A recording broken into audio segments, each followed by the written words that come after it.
Okay, so a big topic that I hear from many of my patients, and you might be one of them, is medication getting into the cell, medication intolerance.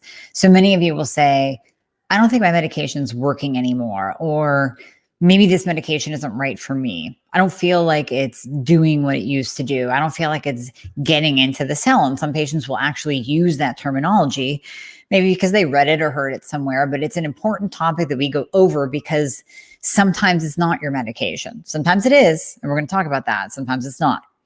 So first of all, when we're talking about medication intolerance, basically what occurs with you, with a patient, is that you'll hit this point where everything was working and you felt better and you could feel your hypothyroid symptoms go away, go down, diminish, decrease. You start to lose weight, your energy comes back, your brain starts functioning like it used to. And then all of a sudden things start to shift. So you feel a little bit of that brain fog come back. You feel a couple pounds come on. You're starting to feel poofy. Your clothes are fitting tighter. You can't get through your day. And this is ongoing. This isn't just 1 or 2 days, because we all have 1 or 2 bad days. This is every single day, and it gets consistent. So your antenna comes up and you start to become aware that something just isn't right. Now, I am a big advocate in you knowing your body. I know that you know your body. You do know your body, by the way. And you can tune into those little signals that your body is giving you. No doubt, no question. So you do have to listen to that and be aware of it. But is it your actual medication that is not working? Have you become intolerant to your medication? So let's talk about what could contribute to all of this. First of all, I want you to think about stress. And we've talked about this in past episodes. We've talked about this one-on-one if you're my patient. Stress plays a huge role because stress will do many things to the body. It will cause inflammation. It will cause a rise in cortisol levels. But the big thing that you have to remember with stress, it doesn't have to be a big stressor. It doesn't have to be a death or a divorce or a loss of a job. I want you to actually think back 6 months ago. Anything changing, any little stressors, has anything been going on and on and on as a low-level chronic stressor? We talked about that a little bit last week with immune system, right? That low-level chronic stress, we know, hands down through studies, we know that it decreases your immune system. That's why many people will get sick after they make it through a stressor, after they make it through one of the big ones like death, divorce, loss of a job. But even those low-level chronic stressors can cause an inflammatory response and reduce inflammation. These can also change the way that your body functions and the way that your thyroid medication is going to work or not. So sometimes in those times of stress or after chronic low-level stress, we find that a patient actually needs an increase in their medication. So it's not that you became intolerant to your medication. You're not pulling. You don't need a new brand. Nothing's wrong with the manufacturer, although that is a possibility. So bear with me. Don't go there yet. Bear with me. But it literally is that chronic low-level stress that has made you intolerant to your medication because it actually pushed you into a hypo state. You might need an increased dose, and you might need to actually address the stress. You might need to do things like deep breathing and meditation and yoga and all those things to chill out, to actually lower your cortisol levels, which is another factor. So we also know that cortisol increases in response to stress. So when someone has that ongoing stress, ongoing, they're riding usually a high cortisol level. Now, that's not always the case. And in fact, I just talked to a patient today. I said, in my 24 years of doing this, I've really only seen 2 or 3 cases of chronically low or chronically elevated cortisol. Now, not everybody gets a 4-point salivary cortisol panel done, so it's kind of hard to apply that to every single patient. But of those who have had it done, it's very rare that we see complete adrenal exhaustion or blowout. But the adrenals do get affected, and our cortisol response does become altered. So those high spikes in cortisol, even a couple big spikes through the day because of stress or because of anxiety that you're experiencing, that can be enough to interfere with T4 to T3 conversion of your thyroid medication. So essentially you could become intolerant to your medication and to your dose because you're not even converting properly because of that high cortisol. Other things to think about that could be coming into play. And I just want you to think about this When you think that your medication isn't working anymore? Are you in a different house? Did you move? And not just the move as a stressor, but your surroundings. Is there a carpet in your house? Carpet releases different chemicals and toxins that maybe you're actually burdening your allostatic load, your toxic load. Maybe your liver isn't processing those chemicals properly, so you have detoxification issues. New furniture. Did you just get new furniture? What about a new pet? Is your pet always all of a sudden sleeping in your bed? There's so many different variables that can affect us. We have to almost go through our own mental checklist because these are things that you probably didn't even think about until I just said it, right? You didn't even think that you just replaced your carpet and got new carpet instead of hardwood. You didn't think about the fact that you just moved, albeit a great move, brand new house, you're super happy. It wasn't stressful at all. You hired some movers. It's still a move and it's still stress. It's still a new environment. Sometimes we need to go even deeper into your house and check for mold toxicity. So sometimes it actually takes testing the house for mold. I know there's professionals that do that. Please don't ask me how. You got to look that up. But there are professionals that will come in and test your house for mold. The house that we moved into used to have mold. The previous owners totally eradicated it. But easily, older houses, 70s, well, really, gosh, 80s and 90s at this point, or older, have a potential for mold. If you are in an area that floods a lot, you have the potential for mold. Actually, in one of my new houses years ago, mold started, black mold in the garage. It was brand new construction. And there's black mold growing in the inside of the finished drywalled garage, growing on the drywall. So sometimes that alone can interfere with your health. And mold toxicity is a total other podcast in and of itself. We'll talk about that later. So just remember that the stress alone can affect thyroid function, your cortisol response, T4 to T3 conversion, as well as the inflammatory response.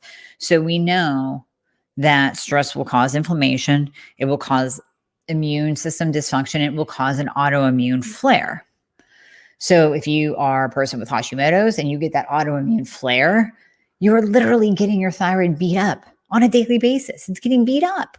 So of course you're going to experience more hypo symptoms when you're in that constant autoimmune flare. So if you are being exposed to toxins, if you are under stress, whether it be physical and mental, you could have that autoimmune flare. And then your thyroid gets beat up, downregulates, stops working right. If you got beat up on a daily basis, you wouldn't work right either. You would not be productive at all. You would feel a little bit tired and you probably wouldn't want to do your job. You want to go to bed. So that's what your thyroid's doing.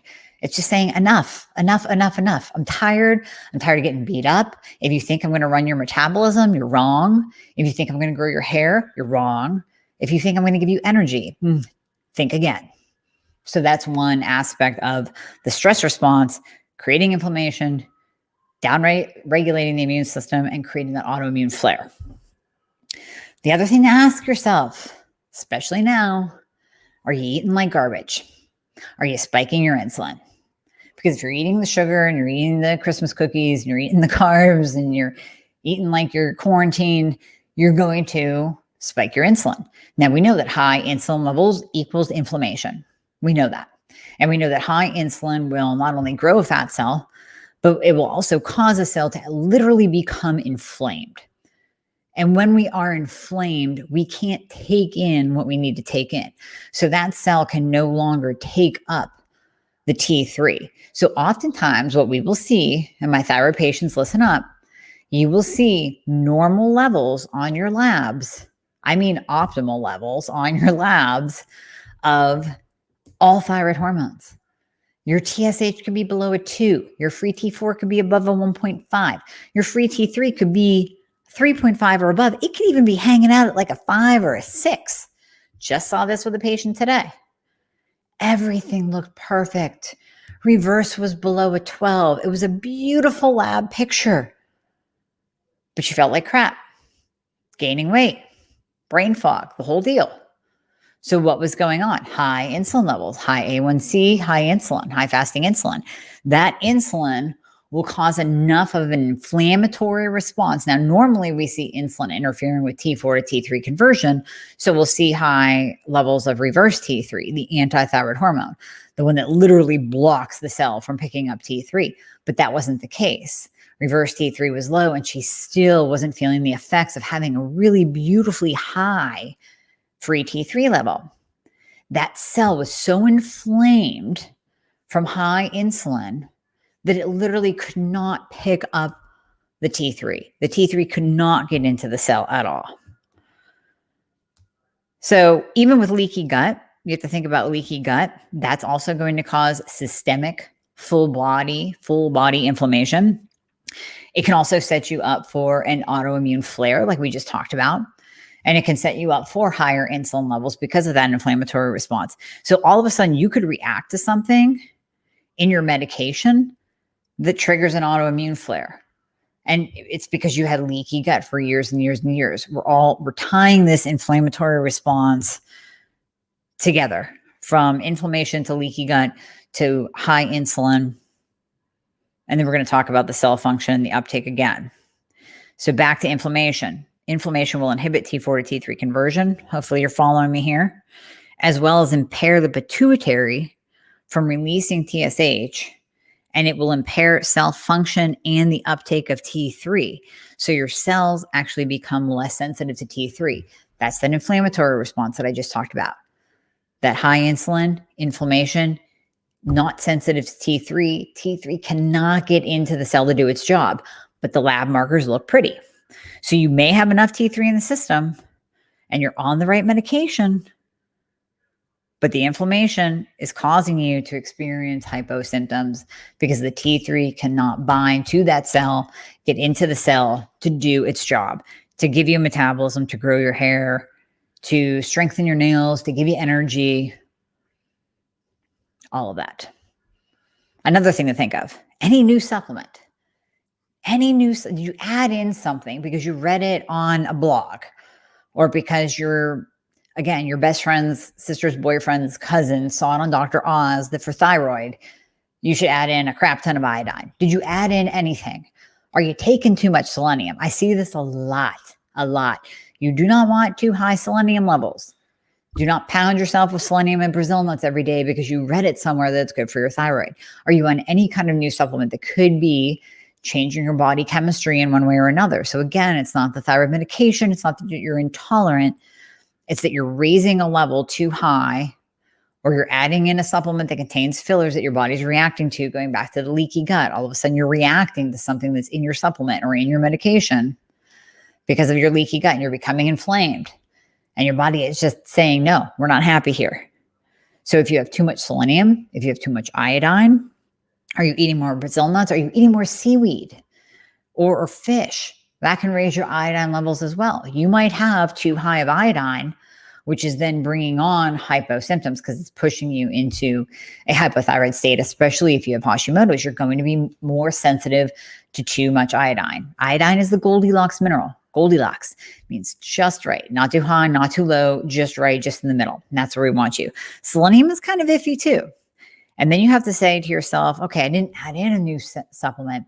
I didn't add in selenium. I'm not eating too many Brazil nuts. I didn't add in iodine, but you know what? I'm not taking anything for my thyroid. I'm not taking my magnesium. I'm not taking my vitamin D on a regular basis. I'm not taking a thyroid support formula that has a tiny little bit of iodine, a tiny little bit of selenium. I'm not doing any of that. So I'm not even giving my thyroid the support that it needs for my medication to function properly. I'm not giving it the feed that it needs to function properly. So that's something else to think of. Go through your checklist, write these down, check them off the box because it might not be that you're medication intolerant right now. Now, going to the medication. This is where you got to call your pharmacy. You might have to call the company. This is where you might be intolerant to your medication. Did the formula of your med change? Or did the pharmacy change manufacturers? Because this can happen too. So two things. Number one, you can look online. You can ask the pharmacist to see maybe the company that manufactures your medication added a filler. And they don't post this. They're not sending you an email saying, hey, Susie, we changed our formula. We added in this little sprinkle. No, they're not going to tell you that. So you might have to call the pharmacy, and the pharmacy may or may not know, quite honestly. You might have to look up the manufacturer, dig deep, and see if they changed the formula or added anything. And then the second part of that is you might have to ask your pharmacy if they change manufacturers. This is especially true if you're on generic. So this has happened to me many times. Sometimes they'll tell you and sometimes they won't. You get your pills and they look a little bit different. And on your prescription bottle, most of the time, it will say who the manufacturer is. So maybe the manufacturer of your generic Synthroid or your Levo or your generic Leo, your T3 changed. And just that manufacturing change will change how it works in your body. Yes, it's still T4. Yes, it's still T3, but the manufacturer could have different fillers or have do something different than in your body. It just doesn't work. That's why I even say with my patients, sometimes, even if we're in the NDT realm, the natural desiccated thyroid realm, Armour might work great for one person and not for another. NP thyroid might work great for one person and not for another. They're all NDT. They're all T4, T3. But sometimes just changing the manufacturer by choice will change how that medication works in someone. So that can be one change that we do with you. If you feel like you are medication intolerant, you checked off all the boxes, you made sure that nothing else is going on, like new home, stress, high insulin, eating like garbage, adding in a new supplement, taking too much iodine, taking too much selenium, leaky gut, all of that good stuff. We might just have to change your NDT. And that's the beauty of working with someone, is that we can experiment. We can see what's going to work for you. But call the pharmacy if you feel like you've been doing really, really well on one particular medication at this particular dose. You've been doing fine, and then boom, all of a sudden it stops working. You might have to see if the manufacturer added in any fillers, or at the manufacturer added fillers, or if the pharmacy changed manufacturers to a different company. So the simplest thing to do is just to switch brands, right? So your NDT, we change. We change you over to a different NDT. Maybe we'll change you from NDT to the synthetics, to the Levo or Synthroid or Tirosint, and a combination of Cytomel or leothyronine. If you are in that T4 box, sometimes just changing from generic to brand Synthroid makes a difference. Sometimes changing all the way to Tirosint makes a difference. And then going one more step to Tirosint Sol, which is almost as pure can be when it comes to T4. Sometimes that can make the difference, because it could be that the fillers that are in there you are reacting to. Even if you didn't react in the very beginning, remember this is an intolerant buildup. This is over the course of maybe 6 months that you actually start becoming intolerant to those fillers because of leaky gut. And now it's triggering that inflammation in your body. And now you're becoming intolerant to it. So it absolutely could be. We might have to change you to synthetics. We might have to change your brand. We might have to go to brand name. We might have to go one more step to really brand name that's very, very pure.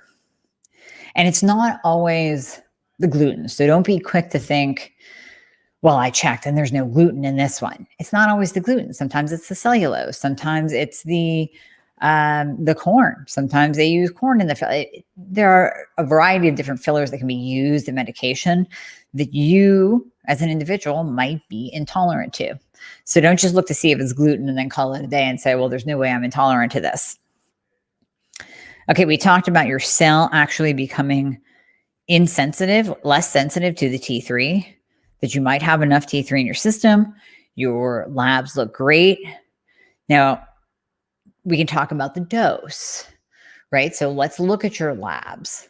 They might look great. They might be optimal. So when I say optimal, and I'm looking at that free T3, right? I always say 3.5 or above. I always say in the upper quadrant or 3.5 or above, depending on the lab that you're looking at. What if you do better just slightly above range? What if that's your optimal? I know it's mine. And I know it is for a couple of patients. So what if your optimal is slightly above that free T3 range? Then that would mean if you are at optimal, at that bottom level, at that 3.5, you're not going to feel your best. You're going to feel hypo symptoms. because you're not quite there yet. So it could be that it's not that you're pooling. It's not that you're medication intolerant.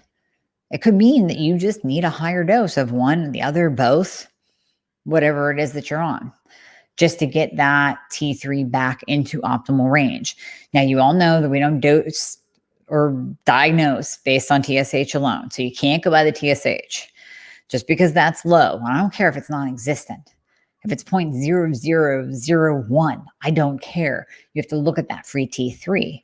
We have to pair that up with your symptoms because you're a human being with symptoms and feelings, and you know your body, like we said in the beginning. So is that free T3 at your optimal? Again, it might not be that you're intolerant to your medication.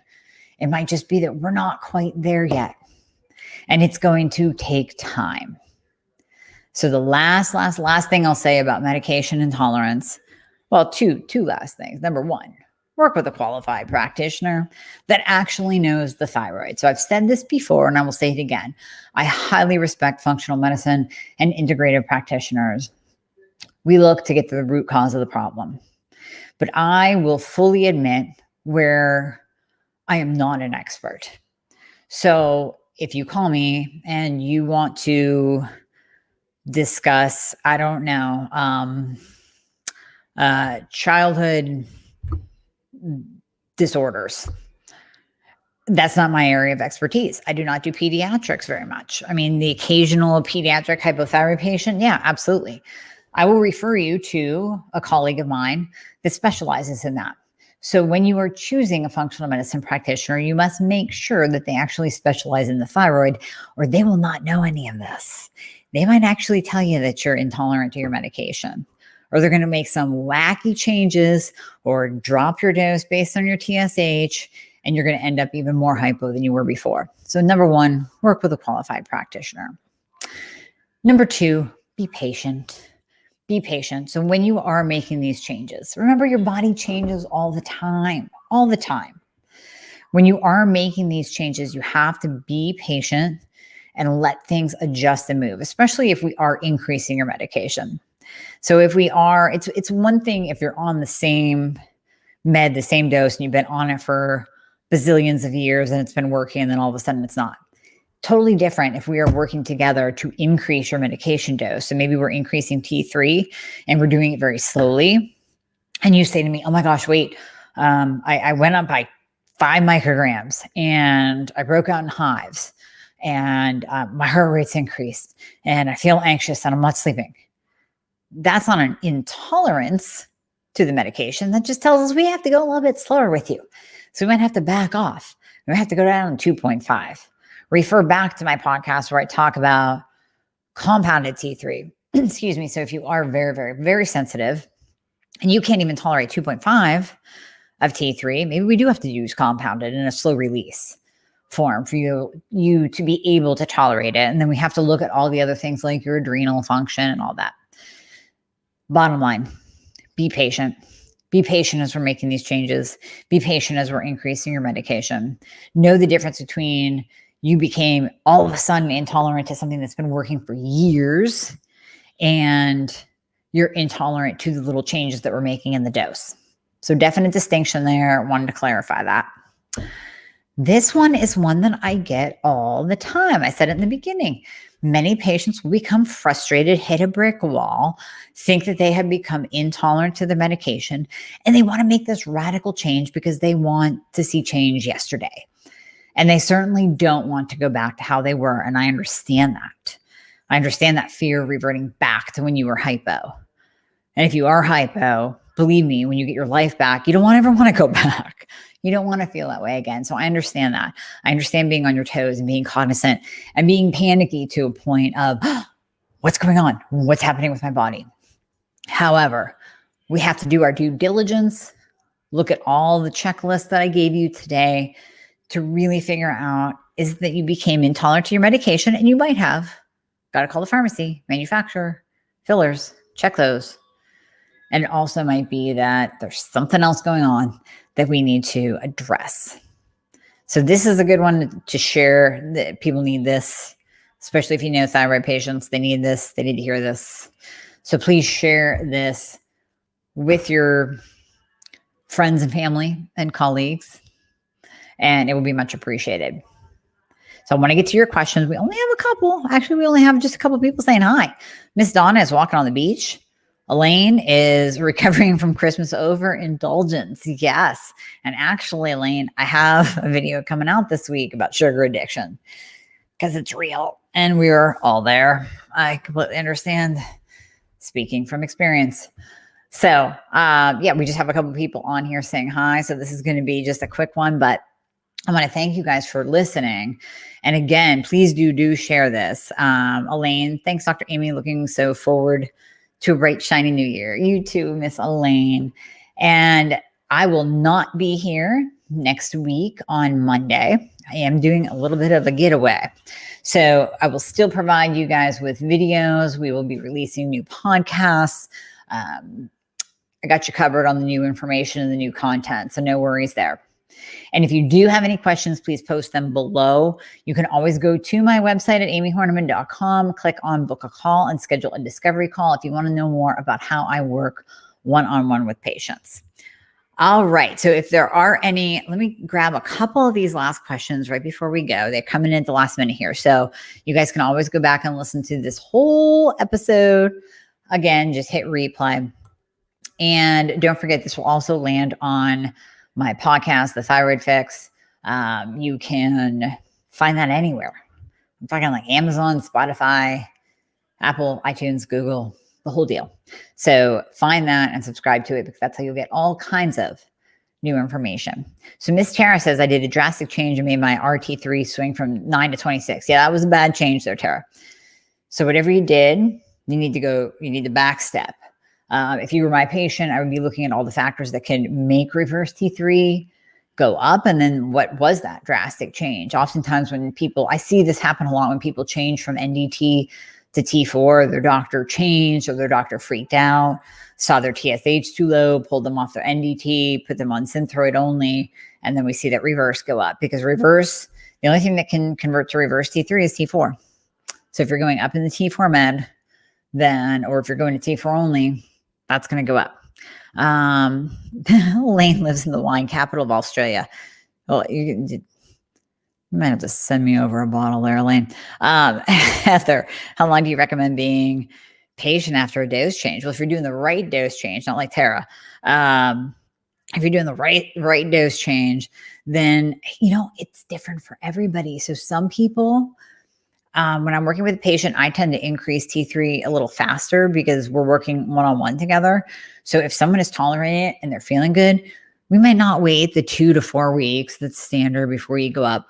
We might go up in a week and a half, especially if they're starting low, or especially if they're higher. Like let's say you're at 30 and my patient's doing fine and a week and a half in and feels good. Okay, we might try to go up again.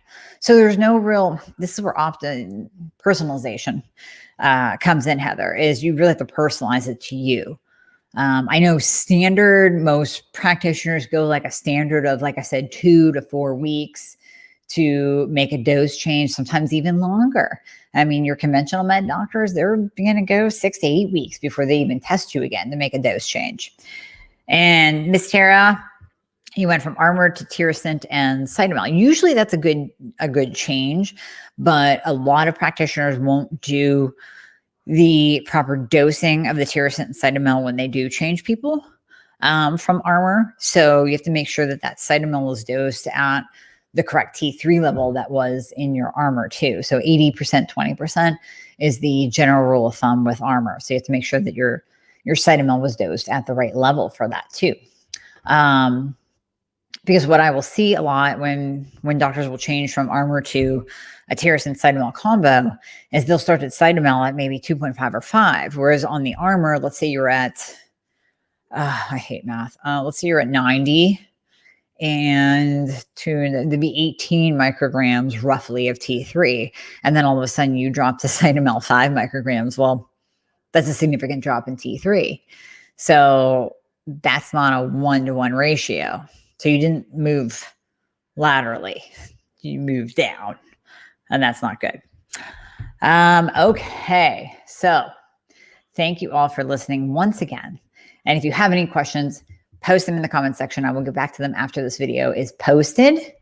And you guys have a great week. And thank you for listening.